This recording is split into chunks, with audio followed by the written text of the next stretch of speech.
welcome to my YouTube channel. Dalam video pembelajaran kali ini kita akan membahas tentang penghitungan total biaya produksi, harga pokok produksi atau HPP, dan penetapan harga jual yang masih merupakan bahasan materi penghitungan biaya produksi pada video pembelajaran sebelumnya ya. Baik, langsung saja kita mulai pembahasan materinya. Menurut kalian, bagaimana membuat penghitungan biaya produksi, menentukan harga jual, dan menghitung keuntungan kotor, serta keuntungan bersih yang dihasilkan oleh sebuah usaha?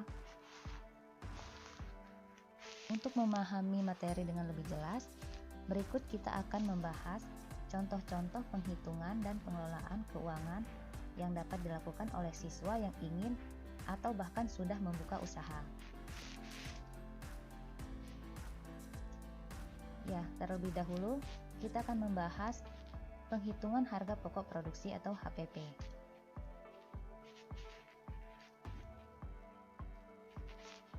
Jadi HPP atau modal pokok merupakan biaya yang dikeluarkan untuk membuat produk, yaitu barang dan jasa dalam sebuah ukuran. Contohnya, modal pokok untuk membuat satu porsi mie ayam, satu pasang sepatu, satu paket body care atau perawatan tubuh, dan sebagainya. Adapun manfaat dari penghitungan harga pokok produksi ini sudah jelas, yaitu untuk mengetahui secara akurat berapa modal yang dikeluarkan untuk sebuah barang atau jasa yang akan dihasilkan. Akan lebih baik jika biaya yang dimasukkan seputar biaya produksi saja, sementara biaya lain dimasukkan pada catatan biaya operasional. Berikut rumus penghitungan harga pokok produksi, yaitu total biaya produksi dibagi jumlah produk yang akan dihasilkan.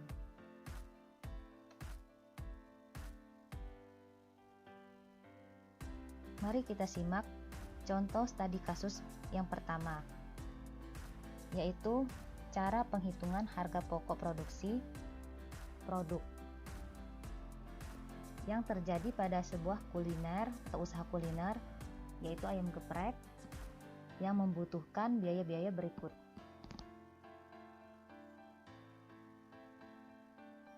Bisa kalian simak bahan-bahan yang dibutuhkan serta biaya yang dikeluarkan untuk membuat ayam geprek,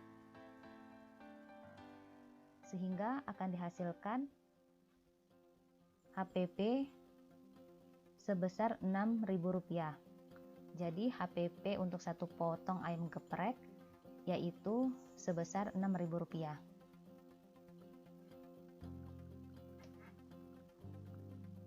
Berikutnya kita akan melihat atau bisa kalian simak contoh studi kasus yang kedua pada atau untuk menghitung HPP jasa pada sebuah usaha digital printing yang mendapatkan order satu paket brosur atau sebanyak 1000 lembar atau 2 rim.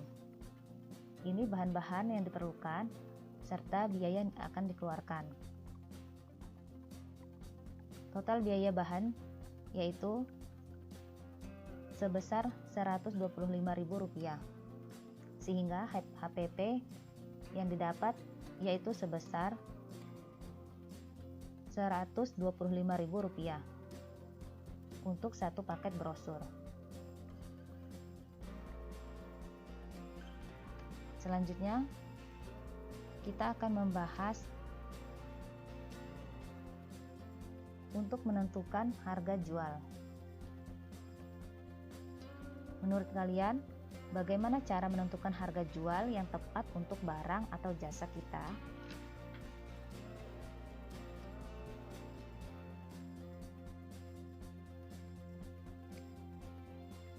Ya, langsung saja kita simak pembahasan materi untuk menentukan harga jual.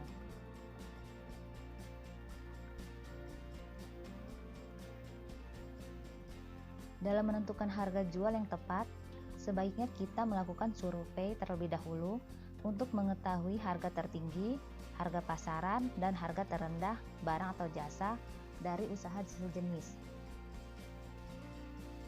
Setelah itu, barulah kita dapat menentukan harga di sekitar harga pasaran atau menggunakan harga terendah.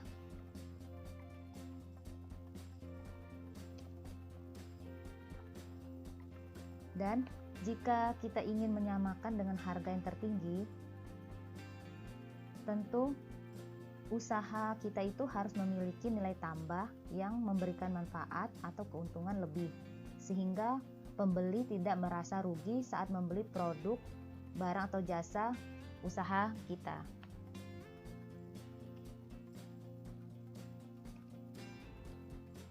Nah, ini bisa kalian simak contoh studi kasus yang ketiga untuk menentukan harga jual pada usaha ayam geprek.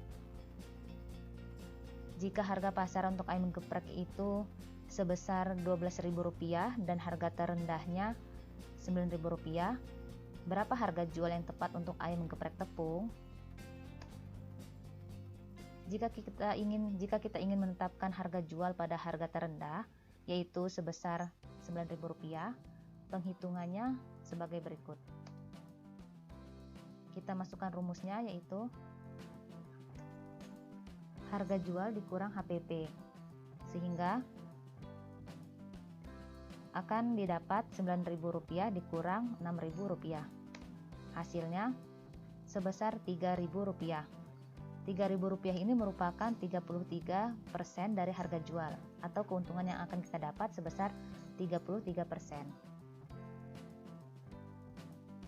Keuntungan kotor dari ayam geprek tepung yaitu sebesar Rp3.000 atau 33%.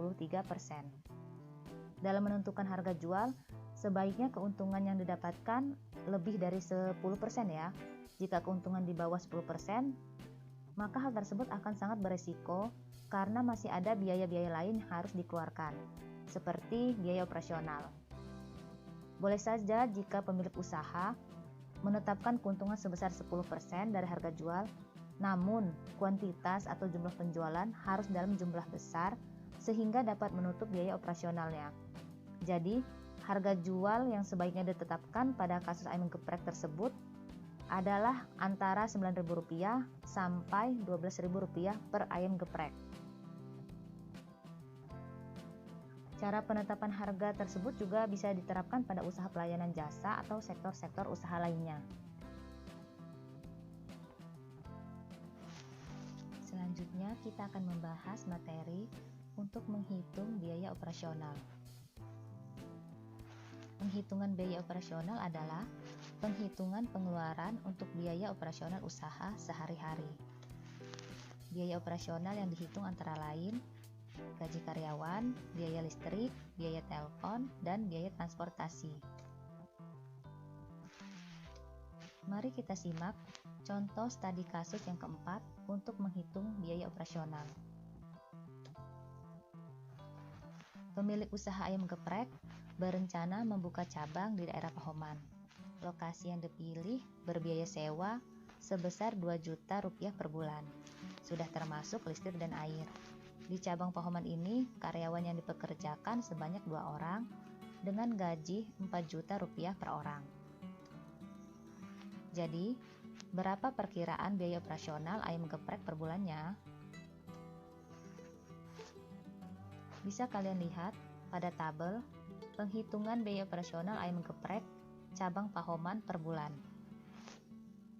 Pada tabel terlihat gaji karyawan 2 orang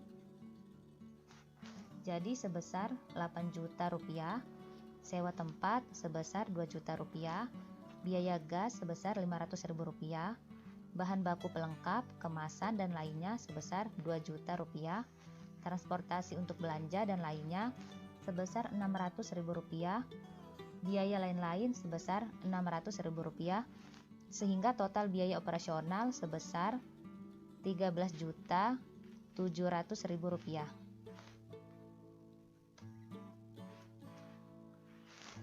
Selanjutnya kita akan membahas materi untuk menghitung keuntungan kotor atau laba kotor.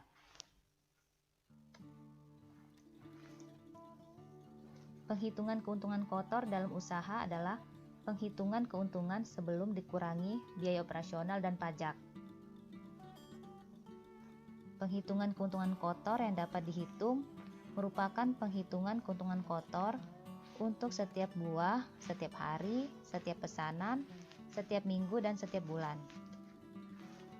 Untuk menghitung pendapatan kotor setiap bulan, harus melalui tahapan penghitungan setiap buah, setiap hari, atau setiap minggu. Sementara itu, penghitungan pendapatan keuntungan kotor setiap pesanan biasanya dilakukan oleh usaha yang pendapatannya tidak rutin atau hanya setiap mendapat pesanan saja.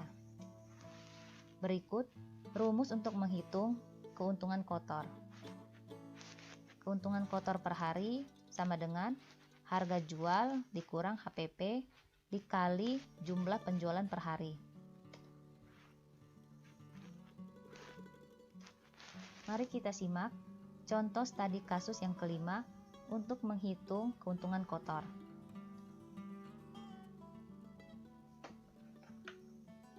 Masih seputar usaha ayam geprek ya. Jika target dari pemilik usaha ayam geprek menjual 100 buah ayam geprek setiap hari dengan harga Rp10.000 per buah, serta penjualan nasi, sayur, dan minuman memberikan keuntungan kotor sebesar Rp6 juta per bulan. Jadi, berapa keuntungan kotor yang bisa diperoleh setiap bulannya? Langsung saja kita lakukan penghitungan keuntungan kotor per hari, yaitu hasil yang didapat sebesar Rp400.000. Dalam satu hari, dengan penjualan 100 buah, keuntungan kotor yang diperoleh adalah sebesar Rp400.000. Jika penjualan atau pesanan rutin dalam jumlah 100 buah per hari, penghitungan keuntungan kotor per bulannya adalah sebagai berikut. Rp400.000 dikali 30 hari dijumlah atau ditambah keuntungan produk lain, sehingga hasil yang didapat sebesar Rp18 juta untuk keuntungan kotor per bulan. Selanjutnya kita akan membahas tentang penghitungan keuntungan bersih atau laba bersih. Setelah melakukan penghitungan laba kotor, tahapan selanjutnya yaitu melakukan penghitungan keuntungan bersih atau laba bersih. Rumus penghitungan keuntungan bersih adalah sebagai berikut.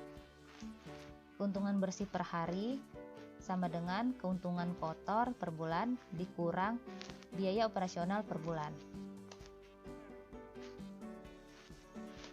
Yuk langsung saja kita simak contoh studi kasus yang keenam untuk menghitung keuntungan bersih. Penghitungan laba bersih usaha ayam geprek adalah sebagai berikut. Keuntungan bersih sama dengan keuntungan kotor per bulan dikurang biaya operasional per bulan.